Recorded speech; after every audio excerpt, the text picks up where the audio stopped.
Xenoverse 2 just released its newest DLC pack, Future Saga Chapter 3, and from first impressions, looks great. Lots of new content, very unique ways to play the game that you've never seen before. Overall, a very interesting and great DLC pack. However, with this DLC pack, something that Dimps doesn't normally do, there is actually a hefty portion of unused content found inside of this DLC pack that we're going to talk about today. Now, I did recently cover some unused content for Xenoverse 2, so if you're interested in that, you can check out my last two videos after this one if you're interested, going over more base game unused content, like unused characters and variations. But today we're going to be talking about those two things, but in this new DLC pack, as there's some new, never before seen unused content. So let's get into it, guys. Before we hop into the cut content of the new DLC pack, I want to give a quick shout out to Demon Boy Xenoverse ID list. This video would not have been possible without this amazing resource. Thank you very much. Link is in the description to it if you want to check it out for yourself. But guys, let's jump into some cut content for the new Xenoverse 2 Future Saga Chapter 3 DLC. So starting off, we're going to go over some unplayable characters. Now, starting us off, we're going to be going over this Broly right here. Yes, base Broly is actually an NPC in this game. It's obviously, because he has a model, he's using base Broly or Wrathful Broly's intro. Pretty much the way Dimps works, if the model exists in the game anywhere, it's an unused character. It's a character you could technically play as. However, while you can play as them, you're not playing as them, if that makes sense. This Broly here might look like he functions normally. He has all of Wrathful Broly's animations, and he technically has his moveset. Now, I am using a bit of an unconventional method to access these characters, as I don't have access to the patcher right now, as the DLC literally just dropped. But Broly does not actually have a moveset at all. He has no skills equipped. He only has Wrathful Broly's charged Ki Blast technically. And this Broly's moveset here, it does not function. He cannot attack the enemy at all, as his combos never connect with the opponent. No matter what you do, his combos will never connect. Funnily enough though, he can grab. He can actually grab and do damage. That is his only way of actually fighting an enemy in this game. He can't do anything else. This Broly also has no stats. I won't repeat myself too much, but if you saw my previous video too, going over unplayable characters, no stats, it's pretty much just a contingency plan if the game can't find an entry to load a character-based stat spread. Broly here doesn't technically have one, so the game defaults to what I guess it deems the emergency stat spread if it can't find one, which is pretty much a super high HP, low defense, lots of attack, very fast, 15 ki and stamina bars, blah blah blah. He has no stats, and if I say no stats, that's what I'm referring to. This Broly does have his own portrait though. That is because he does talk in quest. Other than that, this Broly isn't the most crazy thing ever. He's just obviously a placeholder to be used in quest and for base Broly, or for Wrathful Broly's intro.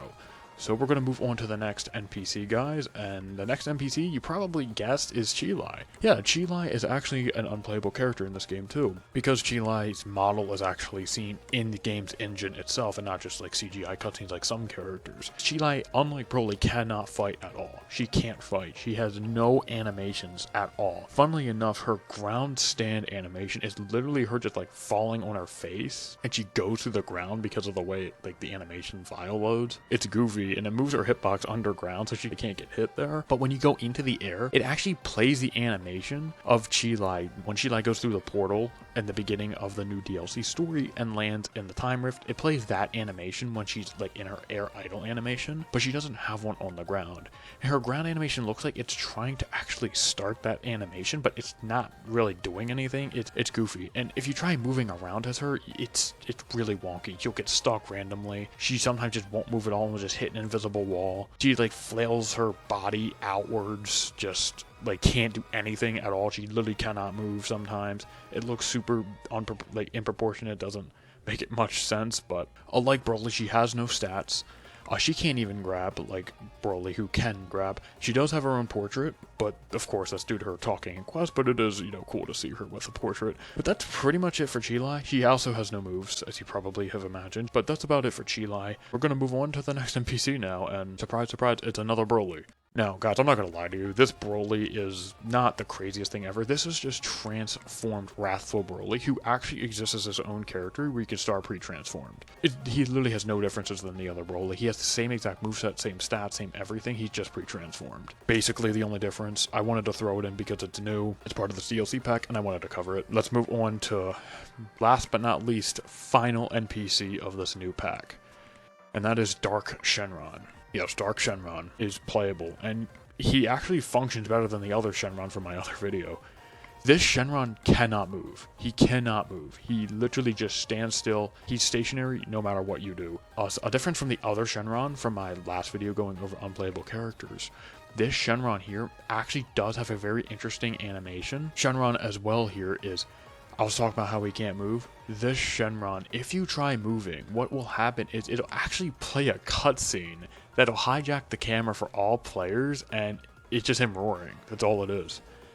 That's all the Shenron can do. If you try inputting anything else that is an attack, a grab, trying to ascend or descend, or even doing anything trying to throw a key blast, it'll automatically lock the character, and you need to reset the battle in order to get technical control of Shenron back. The only thing this Shenron can do is doing this roar animation.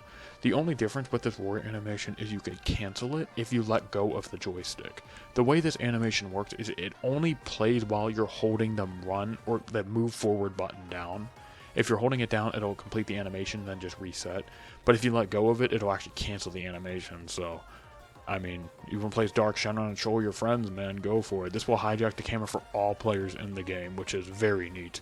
It's probably to no one's surprise that this Shenron has no stats. This Shenron, because of the way his hitbox works, he cannot get hit.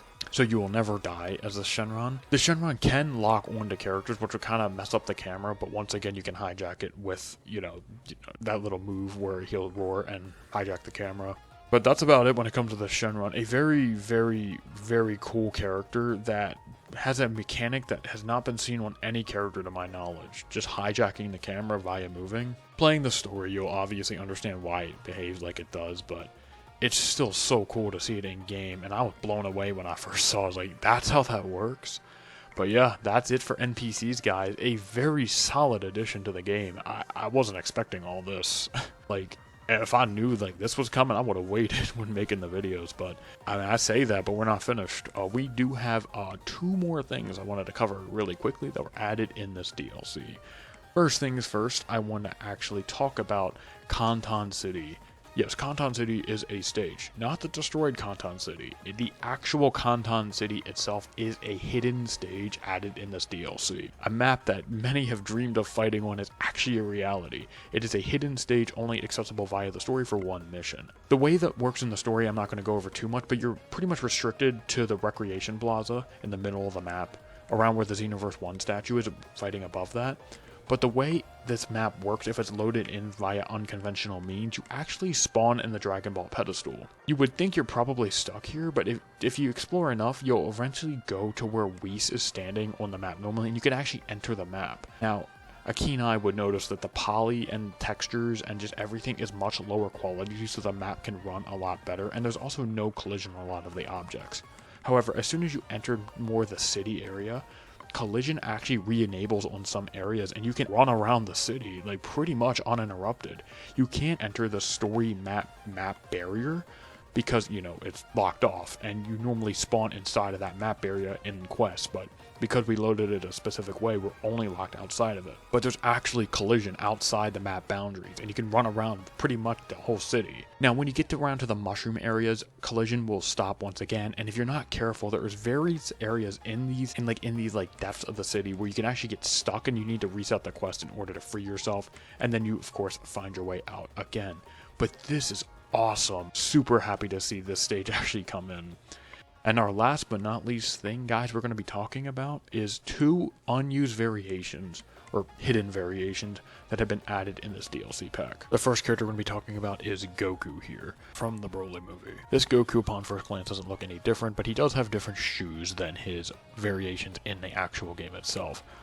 Unfortunately, as far as I know, this is the only difference in this Goku. He has no stats, he has no special moves, he doesn't have anything unique about him, minus these shoes differences. No shading differences or anything like that, at least to my knowledge. So moving on from this Goku, we're next going to be talking about Vegeta. Broly movie costume Vegeta is an unused variation inside of Xenoverse 2 now. Yeah, you can clearly tell this is the one from the Broly movie with the darker blue outfit. It's crazy how they added this for a cutscene, and it's just in the game unused now. Kind of like that rip shirt Vegeta I was talking about last time. This Vegeta doesn't have anything crazy about him minus this model. If you try transforming with him, it does have a weird glitch on his armor if you transform with him. This Vegeta does use red aura for some reason, and also has no stats. This Vegeta also doesn't have his own unique portrait. You can see the shading is from his Cell Saga version in the portrait, but the Broly moving one in game. I find this one absolutely mind-blowing that, like, they added this in. Like, it probably didn't take a million hours to make, admittedly, but it's still awesome to see. But guys, as far as I'm aware, feel free to correct me if there's stuff I missed. I wouldn't be shocked if there's an entire another video's worth of content I missed, but I don't think I missed anything. Yeah, that's all the new content they added. I wanted to cover in a nice, concise package for hopefully some people to enjoy, possibly. But I'm all out of time for today, guys. Feel free to let me know what you think in the comments, if I missed anything or anything of the sort. And that's about it. I hope you all learned something new, and I will see you all next time. Peace.